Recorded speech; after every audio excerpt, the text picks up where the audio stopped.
Come on. Really? Nobody move. What's it doing? Circling us.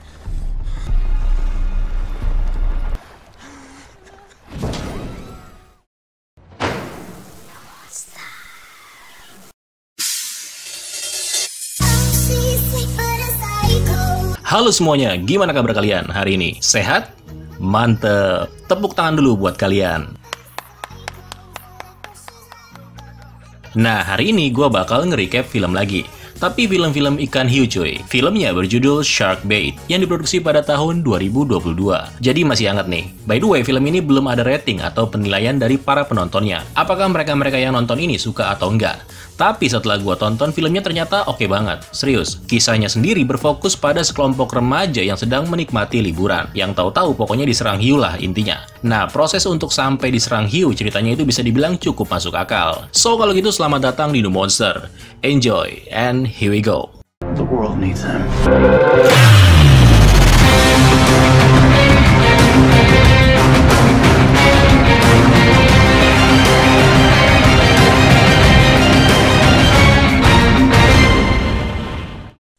Film dibuka dengan sekelompok remaja yang lagi asik menikmati liburan musim semi mereka.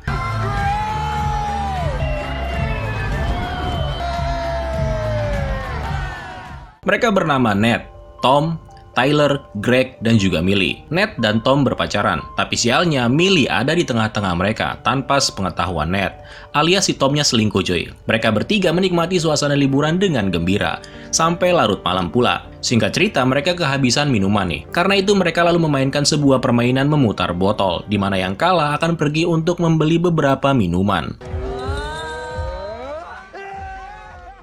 Dan yang kalah adalah Ned. Dengan sukarela Ned kemudian pergi. Dalam perjalanan Ned sempat berhenti dan menghubungi keluarganya, hanya sekedar mengobati rasa kangennya. Nah, tiba-tiba dia dikagetkan dengan kemunculan seorang pengemis yang mencoba meminta uang kepada Ned. Luar biasanya Ned menanggapinya dengan ramah dan kemudian memberikan si bapak uang. Dalam obrolan mereka, Ned sempat melihat kedua kaki si pengemis udah nggak ada. Si pengemis itu mengatakan kalau kedua kakinya hilang akibat ulah dari seekor hiu putih besar. Ned langsung kaget mendengar hal itu. Namun keempat temannya kemudian datang, dan dari sana mereka akan kembali ke penginapan. Mereka terus berjalan dan gak terasa sekarang udah pagi cuy. Nah, sebenarnya mereka ini akan pulang sore hari menggunakan pesawat. Karena itu Ned berencana untuk tidur. Tapi Millie mengatakan sayang banget gitu kalau harus tidur, karena kan sorenya udah pasti pulang. Nah, karena merasa perkataan Millie ada benarnya, mau gak mau Ned setuju. Sementara itu tiga temannya yaitu Tom, Tyler, dan Greg mendapatkan sesuatu yang terlihat menyenangkan. Mereka menemukan dua buah jet ski yang terparkir. Awalnya mereka mau menyewanya, namun karena nggak ada penjaganya alias mungkin udah tutup, mereka malah membobol loket dan mengambil kunci jet ski tersebut. Mengetahui hal itu, Ned sempat nggak setuju. Tapi ya dia nggak bisa berbuat apa-apa gitu kan. Singkat cerita, digaslah itu jet ski.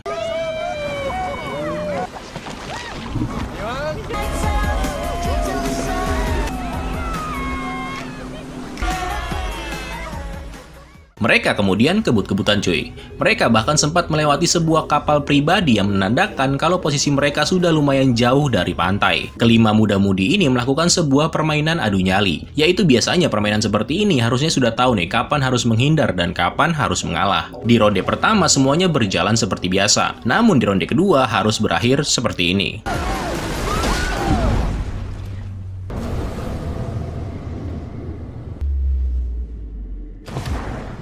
Nah, dalam insiden itu, Greg mengalami patah tulang di bagian kaki. Sementara yang lainnya nggak ada yang terluka, kecuali Tyler yang sempat pingsan dan Millie yang ketakutan karena nggak bisa berenang. Satu jet ski menjadi hancur dan sedikit lagi akan tenggelam, sedangkan satu lagi kondisinya masih mulus. Tapi mesinnya itu mengalami kerusakan. Nah, dari posisinya sekarang, mereka sebenarnya bisa melihat pantai. Belum lagi si Millie ternyata masih memegang handphone miliknya. Tapi sayang, dengan hanya menyisakan satu jet ski dan nggak ada sinyal, mau nggak mau mereka harus terdampar di tengah laut. Dan bukan cuma itu, jejak yang mereka tinggalkan di pantai bahkan kini tersapu oleh ombak. Yang itu berarti nggak akan ada orang yang tahu kalau ada turis yang menghilang. Kecuali yang punya jet ski udah balik dan sadar kalau barang mereka udah dicuri. Tapi hal itu nggak mungkin terjadi. Sementara itu, Ned mencoba membuat semacam sinyal dengan menggunakan handphone miliknya si Millie dengan cara memantulkan sinar matahari. Berharap siapapun yang ada di pantai akan melihat sinyal bantuan tersebut. Nah, sempet sih ada satu orang petugas kebersihan yang lagi sibuk membersihkan sampah. Namun sayang, si abang ini juga nggak nggak ngeh cuy. Anyway, sekarang ini masih jam 7 pagi, dan itu berarti masih ada banyak waktu untuk memikirkan caranya supaya bisa kembali ke pantai. Nah, karena laut itu pastinya memiliki arus, mereka perlahan-lahan menjadi hanyut dan terbawa semakin jauh. Sementara itu, Ned yang lagi berusaha mencari sinyal, mengetahui hubungan antara pacarnya Tom dengan temannya Millie. Melihat hal itu, Tom berusaha merebut handphone tersebut. Akibatnya ponsel pun terjatuh ke dalam air. Karena itu alat komunikasi mereka satu-satunya, Tom mau nggak mau nih menyelam ke dalam air. You're such an asshole. Pada saat di dasar, Tom ini sempat dilewati oleh penunggu bawah laut. Nah, ini lewat dia. Namun santai cuy, makhluk itu belum saatnya keluar. Singkat cerita, akhirnya ketemu deh itu handphone. Waktu terus berlalu, sementara Greg harus membutuhkan pertolongan akibat luka yang dideritanya. Taylor lalu memiliki sebuah ide, yaitu mencoba mencari pertolongan ke arah kapal yang sebelumnya mereka lewati. Jaraknya sangat jauh, tapi Taylor bersikeras kalau dia akan berenang dan menemukannya. No partying when I'm gone. Taylor kemudian berenang dengan semangat yang menggebu-gebu. Di tengah jalan, Millie dikagetkan dengan penampakan hiu yang sepertinya mengikuti Taylor dari arah belakang. Seketika itu juga teman-temannya yang melihat lalu menjerit dan mencoba memberitahu Taylor. Namun ternyata hiu itu memilih membiarkan Taylor sementara waktu. Predator itu malah berbalik dan mengincar orang-orang yang berada di atas jet ski. Tom menjadi panik dan berusaha menaiki jet ski, dan akibatnya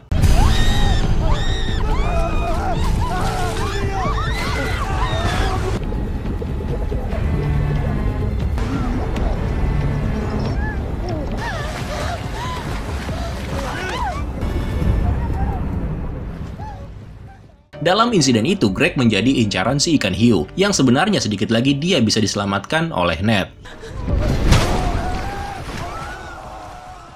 Sialnya, Ned ikut terseret karena rambutnya nyangkut di jam miliknya Greg. Hiu itu terus menarik mangsanya ke dasar laut, sampai pada akhirnya Ned berhasil menarik rambutnya dan melepaskan diri. Ned kemudian naik ke permukaan dan berenang kembali menuju ke jet ski. Kini tinggal mereka bertiga, termasuk Taylor yang terus berenang tanpa rasa lelah sedikit pun. Di luar dugaan, akhirnya Taylor bisa melihat kapal di kejauhan. Sedikit harapan terpancar dari Taylor yang tersenyum bahagia. Nah, ketika berhasil mendekatinya, Taylor langsung berteriak sekuat tenaga meminta pertolongan. Namun si pemilik kapal nggak mendengarnya, karena dia lagi asik makan dan dengerin musik.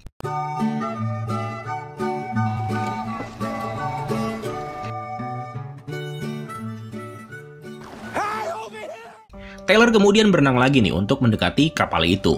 Tapi sayang, gak berapa lama dia dikejutkan dengan kemunculan si hiu putih besar. Taylor harus mati dalam serangan itu. Teriakannya sempat terdengar oleh si pemilik kapal. Tapi karena tubuhnya Taylor udah diseret ke dalam air, ya si pemilik kapal mungkin menganggap kalau itu hanya halusinasinya aja. Sementara itu, Tom kini mengakui kalau dirinya merupakan seorang playboy. Dia bahkan mengakui kalau selain Millie ini, dia juga mempunyai cem-ceman sebanyak 2 biji. 2 orang maksudnya. Nah, si Millie juga mengakui kesalahannya dan meminta maaf kepada Ned karena sudah merebut pacarnya. I hope you can forgive me.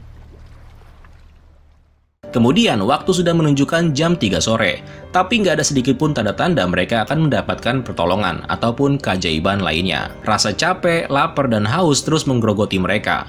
Millie bahkan sempat ingin meminum air laut, namun untungnya Ned melarangnya. Matahari pun kini sudah mulai terbenam. Kalau mereka tadi nggak main di air, pastinya mereka sudah berada di bandara dan pulang dengan selamat sampai rumah. Millie sempat berpikir kalau mungkin aja pihak maskapai akan curiga kalau mereka telah hilang.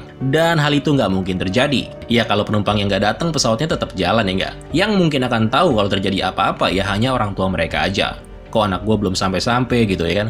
Dan malam pun tiba. Di momen ini Ned sempat melihat sebuah cahaya di kejauhan. Mereka mengira kalau itu mungkin aja cahaya dari perahu kecil milik seseorang atau kapal besar yang kebetulan lewat. Mereka kemudian mencoba berteriak, termasuk menggunakan cahaya handphone untuk memberitahu keberadaan mereka. Namun sayang nggak ada respon sama sekali. Nah, karena nggak mau kehilangan kesempatan, Ned menyuruh Tom untuk berenang ke cahaya tersebut. You think you can swim it? One of us is gonna have to swim over to the boat. What?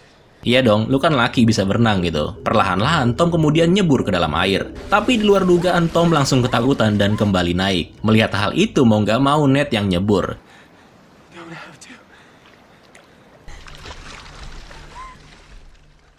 Singkat cerita, sampailah Ned di lokasi cahaya. Tapi ternyata di sana cuma ada puing-puing perahu dan juga mayat seseorang menggunakan jaket penyelamat dengan lampu yang terus menyala. Ned yang melihat hal itu menjadi panik. Untungnya Tom terpaksa harus nyebur dan membawa Ned kembali ke atas jet ski. Pagi harinya puing perahu yang rusak itu mendekat ke arah mereka. Dari sana Ned mempunyai ide untuk mengambil beberapa balok kayu yang nantinya bisa mereka gunakan sebagai alat untuk mendayung. Bukan cuma itu, mayat yang semalam mereka temukan juga mendekat. Karena Millie nggak bisa berenang, maka jaket penyelamat yang ada di tubuh si mayat terpaksa harus mereka ambil juga. Dan kemudian diberikan kepada Millie. Kemudian sambil menahan rasa capek, mereka terus mendayung. Dayung terus, dan terus. Sampai tiba-tiba... Untungnya nggak ada yang kena caplok cuy. Hewan itu kembali lagi dan kali ini menggigit bagian samping jet ski. Dan akibatnya kakinya Tom harus terluka. Dengan kondisi seperti ini, mereka mencoba memeriksa mesin yang letaknya berada di bawah jok. Nah, ketika di posisi yang gak enak ini, tiba-tiba si hiu balik lagi. Makhluk itu mengelilingi mangsanya dan bersiap melakukan serangan. Come on. Really? What's it doing? Circling us.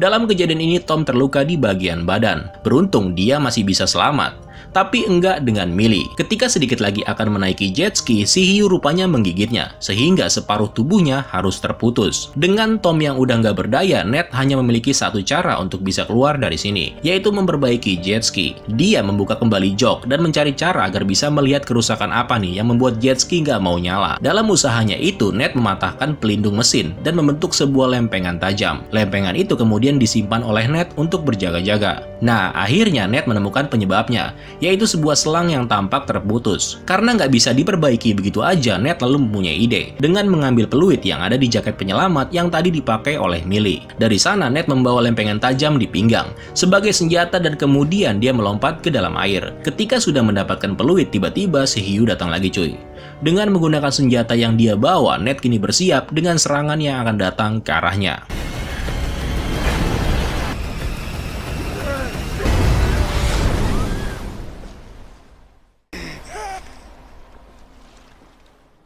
Tom sempat menganggap kalau Ned udah mati. Namun ternyata Ned berhasil selamat, meskipun dia menderita luka cukup parah di bahu bagian kirinya. Dari sana Ned melanjutkan perbaikan jet ski, sampai pada akhirnya dia berhasil menambal kebocoran tersebut. Kemudian perlahan-lahan dia membantu Tom untuk bisa duduk. Setelah itu Ned berusaha menghidupkan kembali jet ski, dan bener aja, bisa nyala cuy. Dengan cepat Ned langsung ngebut sengebut-ngebutnya, dan dari sana Ned bisa melihat garis pantai. Namun sialnya hiu putih besar nggak akan melepaskan mangsanya begitu aja. Si ikan hiu berada persis di sebelah jet ski, dan berusaha menjatuhkan mereka. Makhluk itu bahkan menggigit bagian belakang, sehingga menyebabkan kecepatan jet ski menjadi melambat, dan kemungkinan bisa tenggelam. Nah, di momen ini Tom merasa kalau mereka ini terlalu berat. Karena itu dia memutuskan untuk mengorbankan diri supaya Ned bisa selamat. Ned sempat meminta dan memohon kepada Tom untuk naik dan pulang bersama-sama. Namun sayang, Tom tetap nggak mau dan menjadi santapan si ikan hiu.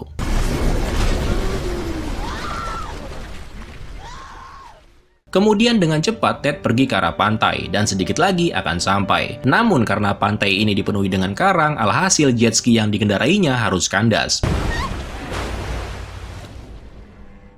Ned terpaksa harus berenang, tapi lagi-lagi si hiu nggak kenyang-kenyang cuy. Doi datang lagi dalam usahanya yang terakhir. Ketika berenang situasinya nggak semudah itu, karena banyak karang yang menghambat pergerakan Ned. Tapi di sisi lain hal itu juga menguntungkan, karena si ikan hiu harus tersangkut di antara karang.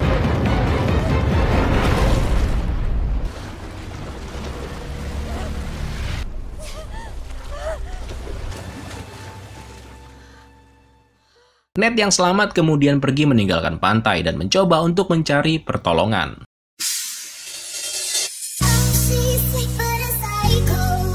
Oke, gimana, seru nggak? Menurut gue cerita yang coba diangkat di film ini itu klasik lah ya.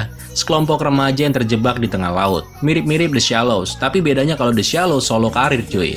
Ceritanya sama-sama enak, plotnya juga nggak ribet. Yang pada intinya yang mau kita cari kan kengerian akibat si ikan hiu. Di sini juga dapet loh. So, kalau gitu sekian dulu untuk hari ini. Terima kasih udah nonton ya sampai habis, dan sampai jumpa di video selanjutnya. Keren lo semua. Ciao.